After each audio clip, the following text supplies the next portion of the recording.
We've become so skewed to the things that we know and are unwilling to let go. Why is this lack of vulnerability? How does this play into misinformation? We often think that there is one view of the world, our view, which is the correct one. We won't be challenged, and therefore we actually don't learn from information. We only listen to information that we want to be true.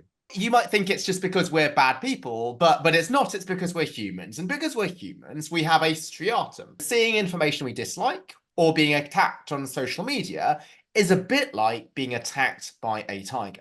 So often we see this as a defense mechanism to make ourselves feel happy and comfortable, but it's actually by challenging our thinking that we advance and learn and become more informed.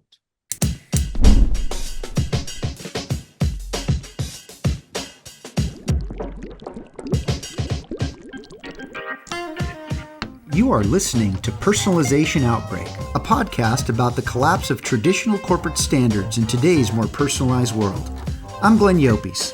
I'm a leadership strategist, author, contributor to Forbes, and founder of the Leadership in the Age of Personalization movement. On this show, I'm interviewing executives across multiple sectors to find out how the balance between standardization and personalization can exist.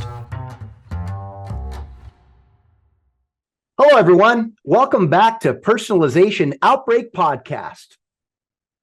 Our lives are minefields of misinformation. It ripples through our social media feeds, our daily headlines, and the pronouncements of politicians, executives, and authors. Stories, statistics, and studies are everywhere, allowing people to find evidence to support whatever position they want. Now, many of these sources are flawed, yet by playing on our emotions and preying on our biases, they can gain widespread acceptance, warp our views, and distort our decisions. See, the person that wrote this introduction is our guest today, renowned economist Alex Edmans. Now, Alex is the author of the book, May Contain Lies: How Stories, Statistics, and Studies Exploit Our Biases and What We Can Do About It. See, Alex is also the professor of finance at the London School of Business. Alex and I will dig deep into why people are very susceptible to falling into the traps of misinformation because of our own biases and much, much more. So before we get started, please click the like button below, share it with your colleagues, and subscribe to our YouTube channel and social media at Glenn Llopis. Alex, welcome to the show. Thanks so much, Glenn, for having me on. Well, Alex, I enjoyed your book. Your timing is impeccable. And for our guest, I highly recommend his new book. It's objective, fair, and it challenges our conventional wisdom. I'd go so far to say, Alex, that no wonder people don't know what to trust anymore. And on the flip side, it validates the consequences when we don't take the time to think or lack the open-mindedness to consider differences of opinion. Would you agree with that?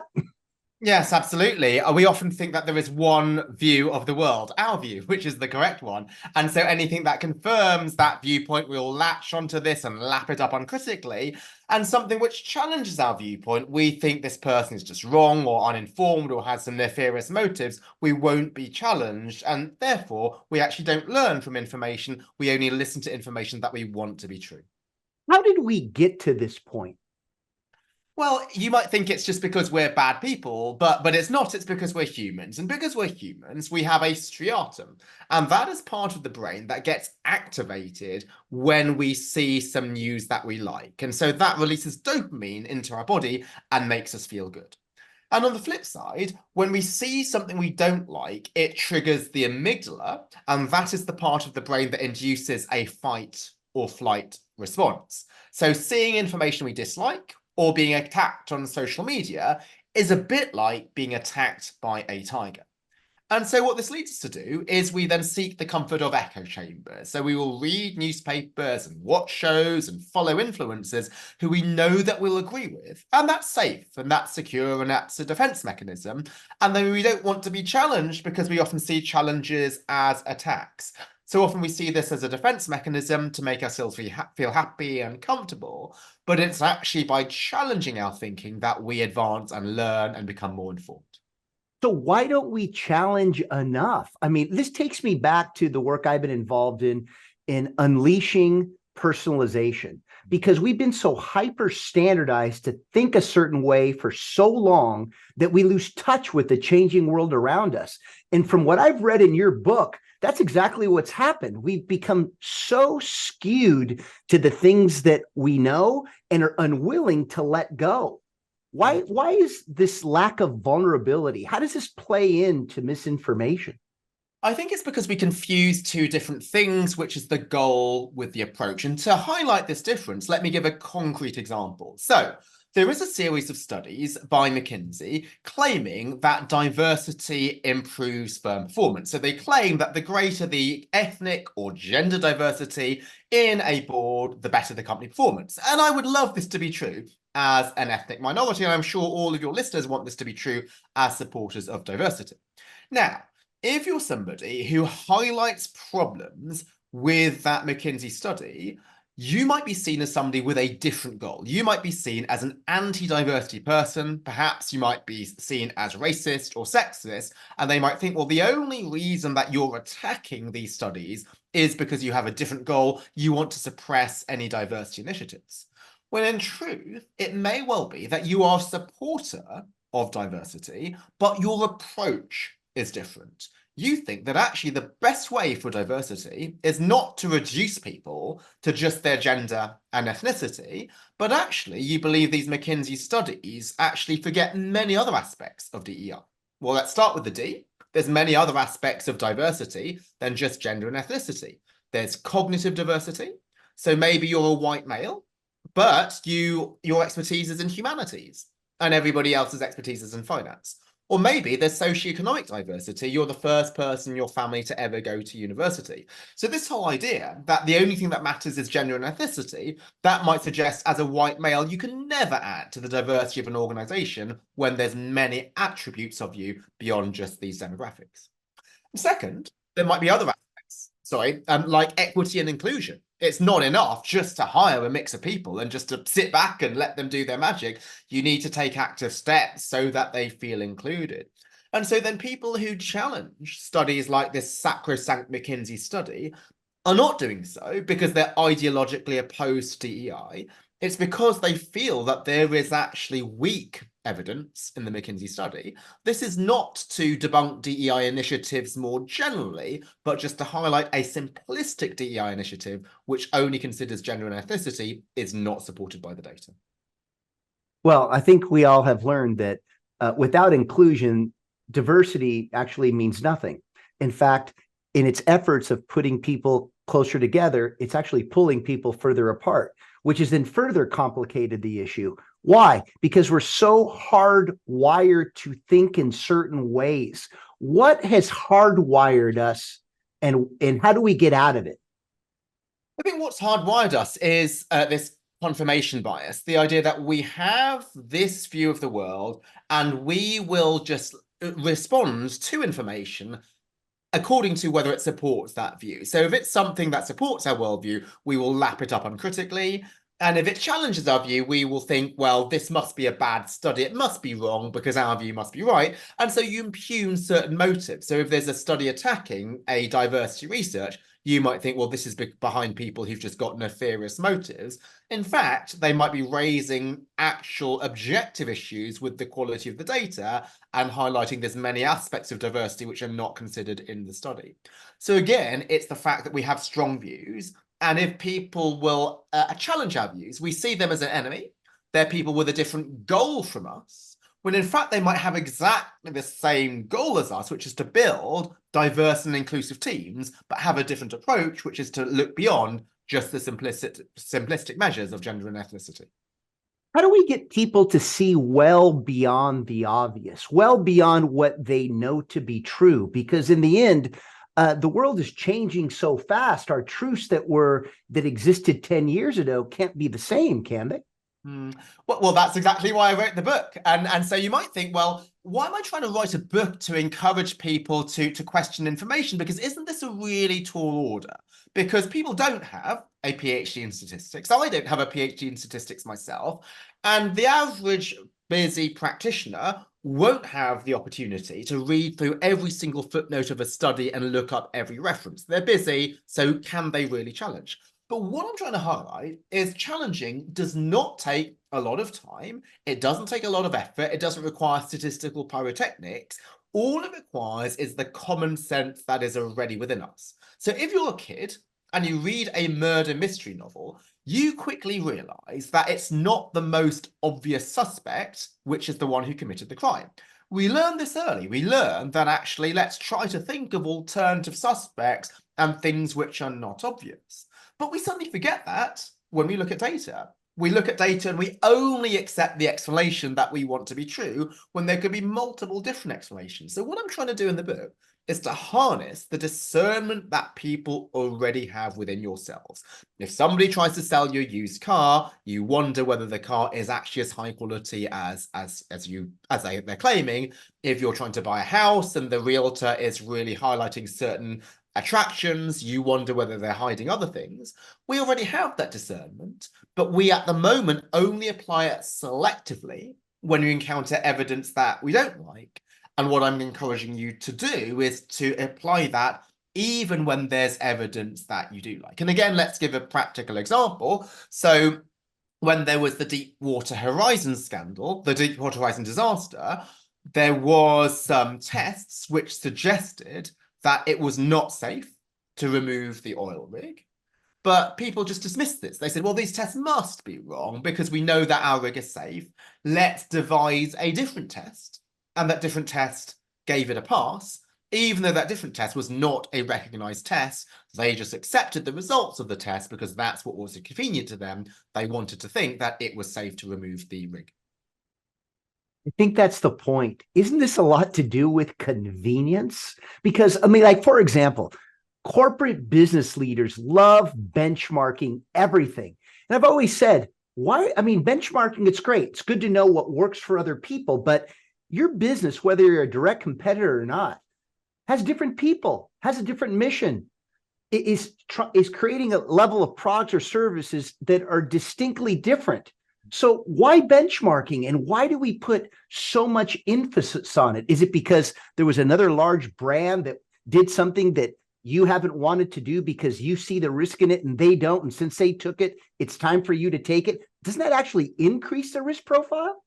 It does, but why we do this is it's safe and it's convenient, it's easy. So we like to think there's universal rules of success which apply to every type of business, even if these are businesses in different contexts. So if you were to take the start of a massively best-selling book, which is Built to Last by Jim Collins, at the start, he says, we believe that everybody should read this book, irrespective of whether you're in the US or in Europe, irrespective of whether you run a large company or a small company, or whether you don't run a company at all, but a non-profit such as a church or a charity, because he claims that he's identified the secrets to success, a universal set of principles that are always true.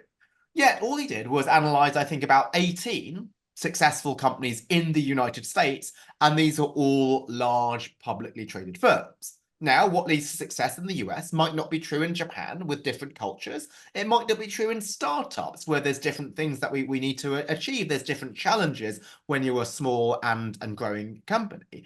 But we think it's easy if there's a universal secret to success, which we don't need to adapt to the local context and think for ourselves, because as you highlighted, Glenn, thinking for yourself is something which is much more difficult nowadays.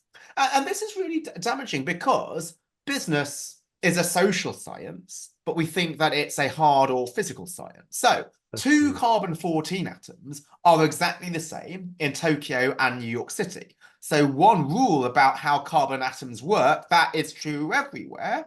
But businesses are different, right? Even if you're in the same industry, you might have different types of people. And even within the same company, different bosses might manage in different ways. And so that context is something that needs to be taken into account, but it's often swept under the carpet with these black and white rules or universal secrets to success, which are paraded by some of these best-selling books. So one of the goals of my book is to highlight that a lot of these universal dictums, which claim to be based on evidence, are actually often on shaky ground.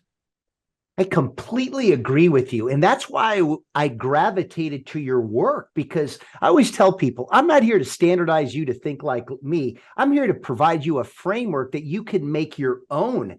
And it's interesting, when you give people ownership, they don't know what to do with it. Why is that? Why do people fear ownership? Because they then need to make decisions of their own and to exercise discretion and judgment, and that's risky. People don't like to fail, and if they do fail, they want to blame other people. So this is why a lot of companies hire management consultants and investment bankers, and I can say this because I'm a former investment banker myself. You like to think that the investment bank gives you some genuine advice that you didn't know before, but actually it's the opposite. Often a company knows what decision they are going to take, and then they hire a banker or a consultant to justify that decision so that they can say to the board, hey, we got this external validation. And if it goes wrong, they say, oh, well, we hired McKinsey or we hired Goldman Sachs to it. So it's often that people want crutches. They're not willing to branch out on their own. And if I'm to be sort of kind to these people, it's sometimes as a society, we chastise people who fail.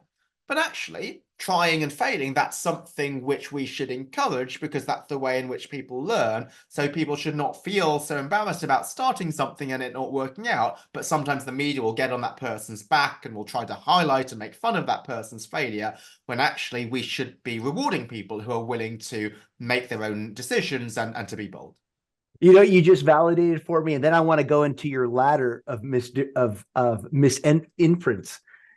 I've always believed that, and this is happening more and more, and you said it so eloquently, if the baseline for progress is at 0, we're at -60 because of what you said.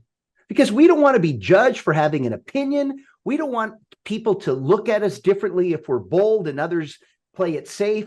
And yet the markets are moving so fast. How can we get out in front of change if we're always waiting for circumstances to force their hand? What do we do here, Alex?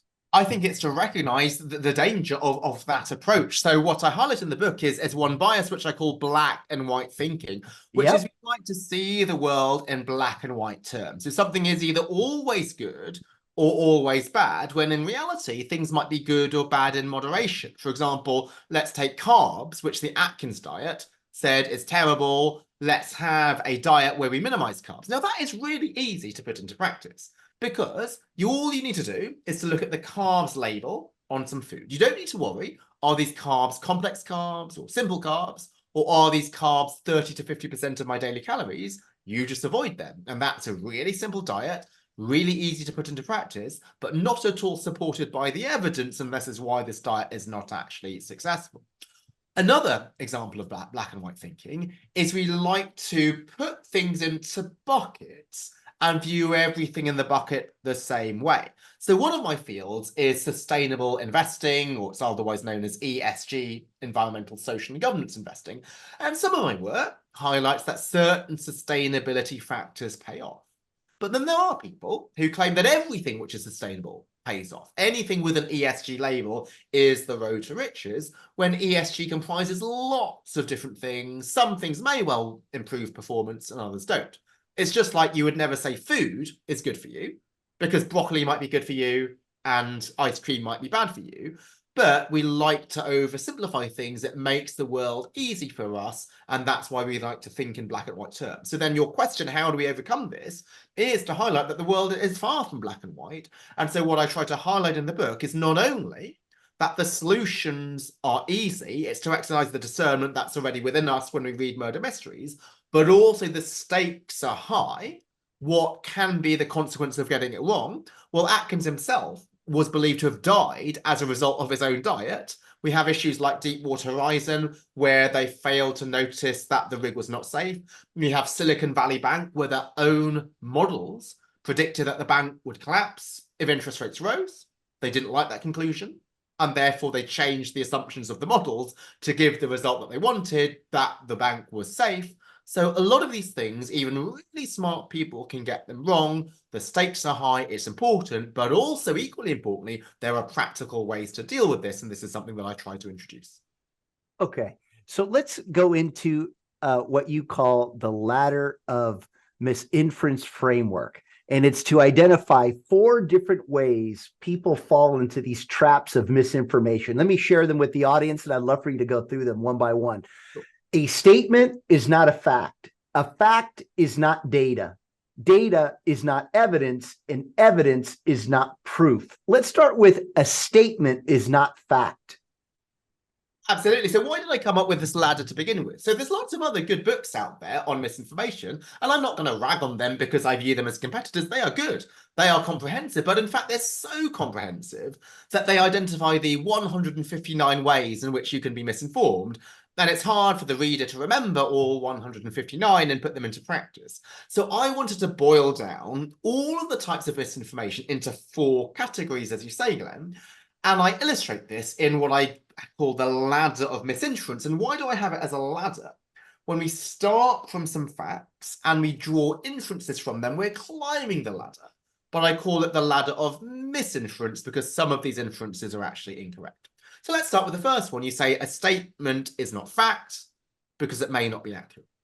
So we often like to quote things as if they're the gospel truth. And if somebody famous said it, then it must be true. So as an example, we often say culture eats strategy for breakfast because Peter Drucker, a famous management guru, said that.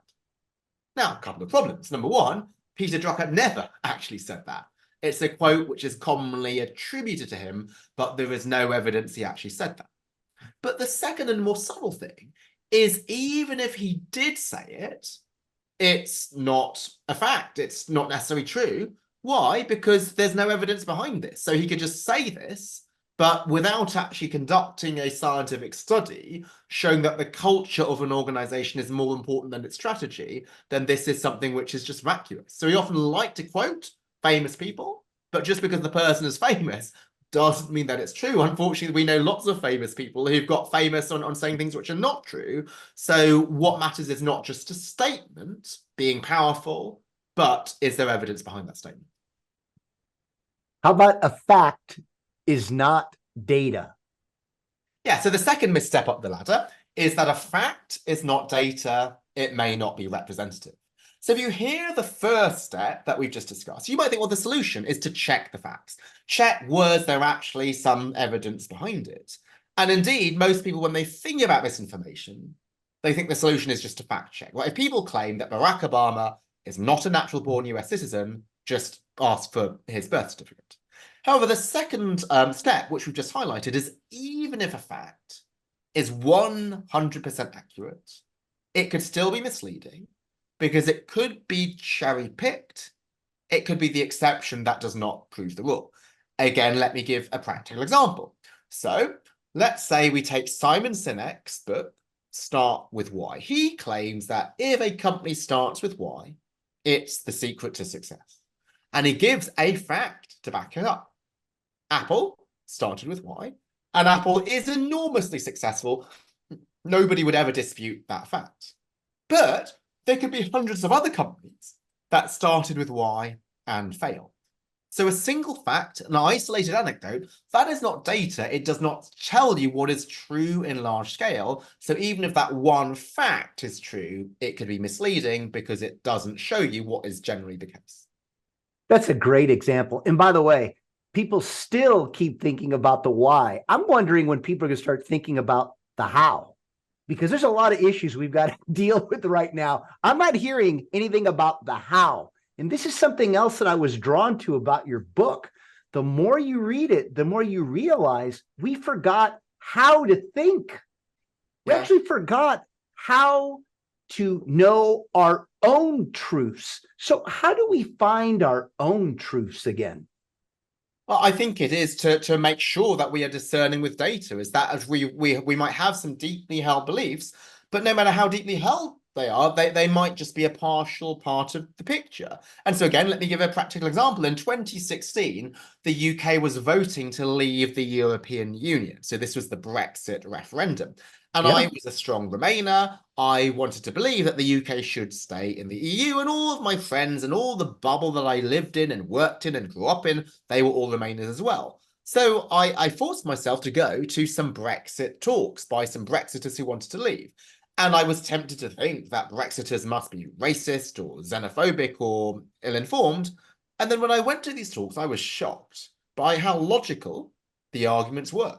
Now, it may well be that I still did not agree with the conclusion that they reached, but at least I could see there was logic behind the argument. And so this made me realize that I'd been really prejudiced to think that anybody who supported Brexit must be just misinformed or not understand the economics. There were good arguments for that position that challenged my thinking, and it challenged what I previously thought was an open and shut case. So even though I did still vote for Remain, I wasn't somebody that after there was the vote called for Brexit, I wasn't asking for a revote and to overturn democracy. So, Alex, as we get closer to closing here, what is the implications of the things that you write about to business leaders? And let me, if I could just take a pause here. Everyone seems to, well, not everyone, but there's a large group of people that still believe if the institution says X, it must be X. And now what I'm starting to see is more of the individual challenging what business institutions are saying that individuals should follow. And these two dynamics are now are experiencing what I would call some healthy tension. The individuals aren't buying what organizations are selling them anymore. What happened and how did we get here? I think this matters on two levels. Firstly, it could be your own institution or others' institutions. So let me start with other institutions. So often we like to think that if a study has the McKinsey hallmark on it, it needs to be it's definitely very reliable, because McKinsey is a premier management consulting firm, and I have huge respect for them as a consulting firm. But management consultancy, solving one company's particular problems, that's very different from conducting scientific research. So even if they're experts in troubleshooting one company, this does not mean that they have the capability to rigorously study the link between diversity and performance across companies in general. Also, let's think about what are the incentives for McKinsey to come up with that study, because you might think, why are they publishing the secret to success and giving it away for free rather than charging this in their consultancy? It's because they use this as marketing, right? So this improves the image to show that diversity improves firm performance because they're seen as pro-diversity. So whenever you see a study released by an organization, ask yourself, would they have published the opposite result? And if they wouldn't, it doesn't mean that what they've done is definitely untrue, but you worry, did they reverse engineer the data to show the popular results? So McKinsey would never, ever release a paper saying that diversity does not improve financial performance. But many academics and scientists, including women and ethnic minorities like myself, have released papers highlighting that the data is not as unambiguous as people think. Number two is, what about challenging your own institution? So as a junior person, so when I started at Morgan Stanley, I was right at the bottom. You think that a great junior is somebody who toes the line. You don't challenge anybody. Why? Number one is you don't really know much because you're junior. And number two, isn't it the culture of an organization to be a great team player, to go with what the boss is saying? And so in my first review at Morgan Stanley, the review contained something unexpected, which is they said, notably for a first-year analyst, Alex has the courage to express his own views, which is to be rewarded. And this was shocking to me. And it said far more about the organization than it did about me, because it made me realize that actually Morgan Stanley, despite being such a massive organization, really like people to express their own viewpoints. And so within an organization, actually, while there's often an unspoken assumption, an untested assumption that you should toe the line, actually, what sometimes people do appreciate is different viewpoints. Now, obviously, if you are to challenge, you must do so respectfully and recognize that as a junior, you might not know as much, but sometimes just to ask questions gets people to think in a different way, and therefore they get much more out of you being a team member than if you're just to follow the herd all the time. So, Alex, that was fantastic. And I think a lot of people are going to resonate that. So to kind of wrap it up here, again, your book may contain lies, how stories, statistics, and studies exploit our own biases and what we can do about it. Why should a business leader buy your book?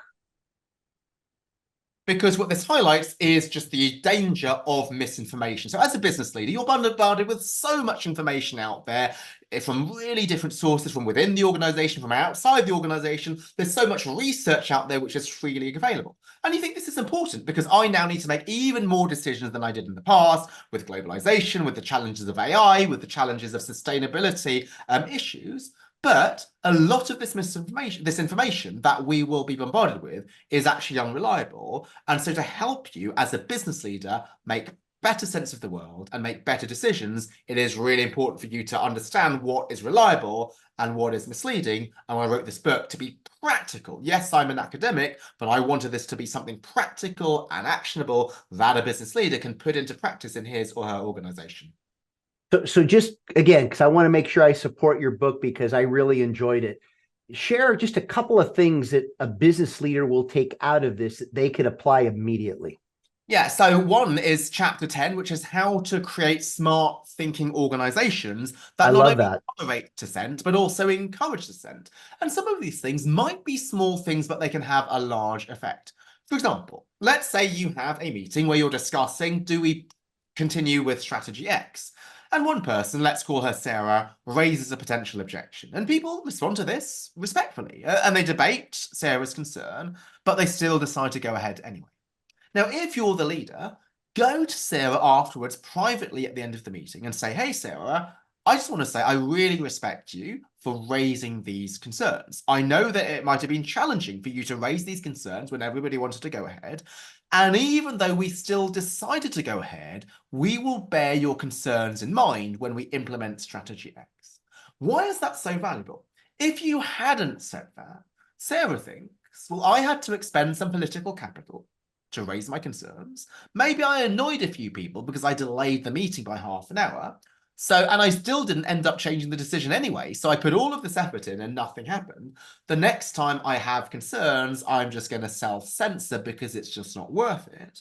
But if you as a business leader just take 5 minutes or even 2 minutes to highlight that you value such concerns being raised, then this is really important for the organization. And so within chapter 10, there's all of these little things that you can do within an organization, which might be small changes, but with big effects to encourage a smart thinking, challenging organization where we really harness the diversity of views within our colleagues.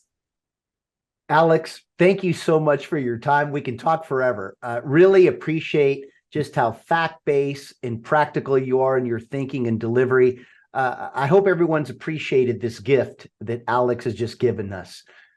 Alex, thank you. And again, just to remind everybody, you see it on the screen, may contain lies, how stories, statistics, and studies exploit our biases and what we can do about it. Alex, thanks again for your time. Let's stay in touch.